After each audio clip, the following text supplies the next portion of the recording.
तेजस्वी यादव ये भी कह रहे हैं मेरी राजनीति 45 साल तक बची हुई है। मतलब बहुत साफ है कि मैं देर सवेर मुख्यमंत्री तो बनूंगा ही, और जो लोग निष्पक्षता से जांच नहीं कर रहे हैं उनको छोड़ूंगा नहीं। कहना तो वो यही चाह रहे हैं मोहित, और साथ ही साथ वो ये भी कहना चाह रहे हैं कि गोपाल यादव का कांड में लोकल एडमिनिस्ट्रेशन, पुलिस बिल्कुल सही जांच नहीं कर रही है। पीड़ित परिवार उनकी जांच से बिल्कुल खुश नहीं है। जो लोग हिरासत में लिए गए हैं या गिरफ्तार हुए हैं, तेजस्वी यादव उनको रियल कल्प्रिट नहीं मान रहे हैं, क्योंकि उनको लग रहा है तेजस्वी यादव को कि पुलिस सही आदमी को पकड़ ही नहीं रही। तो ये सही आदमी कौन है जो रुपौली उपचुनाव से पहले गोपाल यादव का कांड में तेजस्वी यादव जिसकी ओर इशारा कर रहे हैं, तेजस्वी यादव कहना क्या चाह रहे हैं?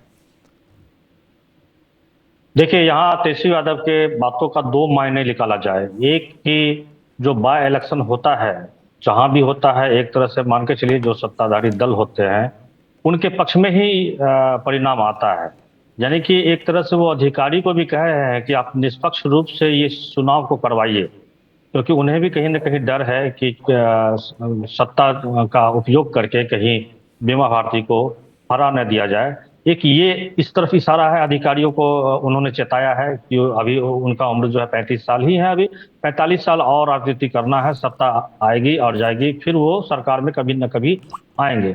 दूसरी तरफ वो जब गोपाल यादव के परिवार से मिलने के लिए गए तो उन्होंने पूर्णिया एसपी से अनुरोध किया कि इस कांड की निष्पक्ष जांच की जाए, क्योंकि इससे पूर्व भी जो है उन पे भी मर्डर केस का इल्जाम लगा था, और जो यहाँ के एसपी थे विशाल शर्मा, उन्होंने निष्पक्ष जांच की थी और उन्हें क्लीन चिट दिया गया था। उसी तरह कानून अपना काम करेगा, सत्ता आती है जाती है, मगर कानून के हिसाब से जो उचित है आप वो उचित काम करिए।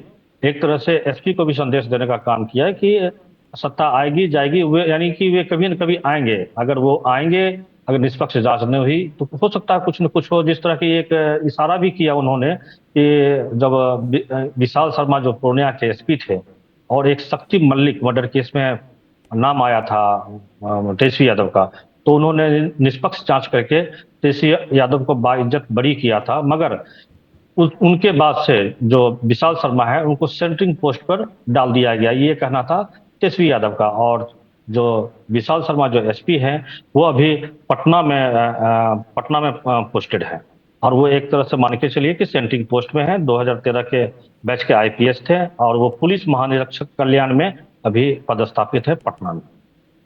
नहीं, पर मोहित एक सवाल ये उठ रहा है कि ठीक है, तेजस्वी यादव क्या पॉलिटिकल स्टेटमेंट दे रहे हैं या किसी और इशारा कर रहे हैं? क्योंकि देखिए, लेसी सिंह जो कि वहां से चुनाव जीतती हैं धमदाहा से और पूर्णिया की मजबूत नेता हैं। अगर आप नीतीश कुमार की बात करें तो नीतीश कुमार के बेहद भरोसेमंद हैं। ऐसे में सवाल उठ रहा है कि लेसी सिंह के पति की भी हत्या हुई थी, बूटन सिंह की, आप बेहतर जानते हैं। अब बूटन सिंह की हत्या में जो शामिल थे उनको सीबीआई ने बरी कर दिया है। सवाल यह उठता है कि तेजस्वी यादव बार बार ऐसा क्यों कह रहे हैं कि जो भी हत्याकांड होता है, ध्यान रखिए, जो भी हत्याकांड होता है उसमें सत्ताधारी दल के लोग ही जुड़े होते हैं। तो ये सत्ताधारी दल के लोग जुड़े होते हैं, इसका मतलब बताइए, क्या उनका इशारा उस इलाके के सबसे बड़े नेता की तरफ है? क्या लेसी सिंह के तरफ है? उनसे जुड़े हुए लोगों की तरफ है? क्या जेडीयू में शामिल कार्यकर्ता की तरफ है? किसकी तरफ है? देखिए, एक तरह से पूरी तरह से इशारा जो है ये लेसी सिंह की तरफ ही कहा जा सकता है, क्योंकि बीच में कुछ दिन पूर्व जो है यहाँ पर, कुछ साल पूर्व जो है यहाँ पर जिला पार्षद रहे हैं रिंटू सिंह, उनकी हत्या हुई थी। उस हत्याकांड में जो है जो परिवार है उन्होंने लेसी सिंह पर ही इल्जाम लगाया था कि उनके इशारे पर इस हत्याकांड को अंजाम दिया गया है। और उस हत्याकांड में जो लेसी सिंह के भतीजे हैं अठिया, उन्हें गिरफ्तार किया गया था। और उस समय भी तेजस्वी यादव ने जोरदार हमला किया था इस पे लेसी सिंह पे, और उन्होंने बाकायदा प्रेस कॉन्फ्रेंस करके उन्हें इस्तीफे की मांग की थी और गिरफ्तारी की मांग किया था। उस समय जो ललन सिंह थे उन्होंने एक नसीहत दी थी तेजस्वी यादव को कि हमारे नीतीश कुमार जो है न किसी को फंसाते हैं ना किसी को फंसने देते हैं, ना किसी को बेवजह परेशान करते हैं। ठीक उसी तरह जो इस बार भी अगर आप बयान सुनेंगे इनका, तेजस्वी यादव का, तेजस्वी यादव ने भी वही शब्द को कहा है कि नीतीश कुमार कहते हैं हम ना किसी को फंसाते हैं ना फंसने देते हैं, मगर नीतीश कुमार ठीक उसका उल्टा करते हैं, वो फंसाते भी हैं और किसी को परेशान भी करते हैं। और जहां तक बात है लेसी सिंह का, तो उस समय लेसी सिंह का नाम आया था, मगर लेसी सिंह का हत्याकांड में नाम नहीं कह के, एक तरह से मान के चलिए कि हत्याकांड को अंजाम देने में उनका भूमिका, संदिग्ध भूमिका नजर आया था। और उन्होंने क्या कहते हैं, तेजस्वी यादव ने उन्हें इस्तीफे की मांग की थी उस समय। नहीं, मांग की थी। संजय उपाध्याय जी, मैं आपसे यह पूछना चाहूंगा कि ठीक है, कलाधर मंडल तो चुनाव लड़ रहे हैं, लेकिन लेसी सिंह वहां पर पूरे तरीके से एक्टिव है। कहा जा रहा है कलाधर मंडल को ढूंढने का काम लेसी सिंह नहीं किया, और यह सबको पता है कि बीमा भारती और लेसी सिंह की अदावत पुरानी है। क्या यह माना जाए कि जिस तरीके से तेजस्वी यादव कह रहे हैं कि बीमा भारती को हराया जा सकता, प्रशासन निष्पक्ष रहे, क्या तेजस्वी यादव को इस बात का डर है कि बीमा भारती को हराने के लिए प्रशासन ने कमर कस लिया है? क्या आपको वहां पर दिखाई पड़ रहा है कि लोग बीमा भारती के पक्ष में ज्यादा हैं, लेकिन सत्ता के दबाव में प्रशासन बीमा भारती को हराने का काम करेगी? क्योंकि ये शंका कहां से आई? ये तेजस्वी यादव क्यों प्रशासन से अपील कर रहे हैं, जो कि धमकी भरा है कि मेरी राजनीति 45 साल बची है, जो निष्पक्षता से काम नहीं करेंगे उसको सजा मिल करके रहेगी? इसका मतलब आप क्या देखते हैं?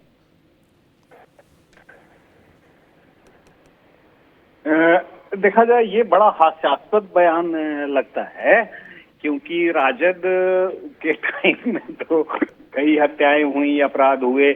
इसका मतलब कि सत्ता के इर्द गिर्द ही अपराधी मंडराते रहते थे क्या?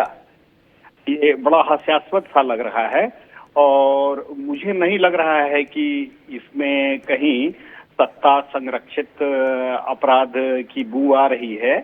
ये विशुद्ध आपराधिक मामला है, और अपराधी किसी जाति के, धर्म के और किसी पार्टी के भी नहीं होते। ये किसी पार्टी के भी नहीं होते, और ये बिल्कुल प्रोफेशनल, जो अब तक मैंने रीड किया है मर्डर के स्टाइल को, तो वो एकदम प्रोफेशनल किलर की ने हत्या की है ये। और ऑफकोर्स यादुका कोई छोटे मोटे व्यापारी नहीं थे, अपने इलाके के ठीक ठाक और अच्छे माने बड़े व्यापारी थे।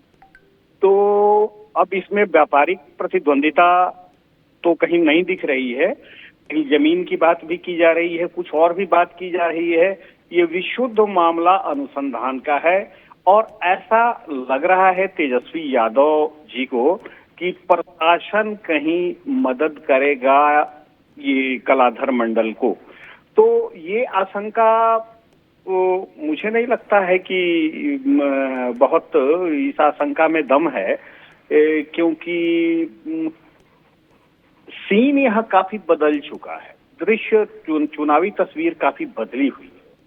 वो जो 6 दिनों 7 दिनों पहले जो तस्वीर थी जिसमें बीमा भारती एज लेती हुई दिख रही थी, वो एजिंग अब समाप्त हो रही है, और कलाधर मंडल जी के पक्ष में मामले जा रहा है, माने कि वो पलड़ा भारी होता दिख रहा है। क्योंकि लगातार हैमर हुआ है वो एनडीए के दलों के द्वारा। खुद मुख्यमंत्री यहाँ पहुंच गए थे, नीतीश कुमार जी। तो मुझे नहीं ऐसा लग रहा है कि इसमें, हाँ, अब तक तो विपक्ष की बात है, और विपक्ष बराबर डिस्क्रेडिट करते रहती है ये डेमोक्रेसी में। तो उन्होंने जो कुछ भी किया या कहा, ये हमको लग रहा है कि अपने विपक्ष धर्म का पालन ही किया है। लेकिन जो हम लोगों ने भी बात की है पुलिस से, तो पुलिस का अनुसंधान हमको नहीं लग रहा है कि वो कोई गलत दिशा में जा रहा है। बड़ा कॉम्प्लिकेटेड मर्डर है ये, और वो ऐसा भी कॉम्प्लिकेटेड नहीं कि ये, लेकिन हाई प्रोफाइल अपने इलाके में जरूर है, क्योंकि यादुका कोई छोटे व्यवसायी अपने स्तर पर नहीं थे, माने उस क्षेत्र में नहीं थे।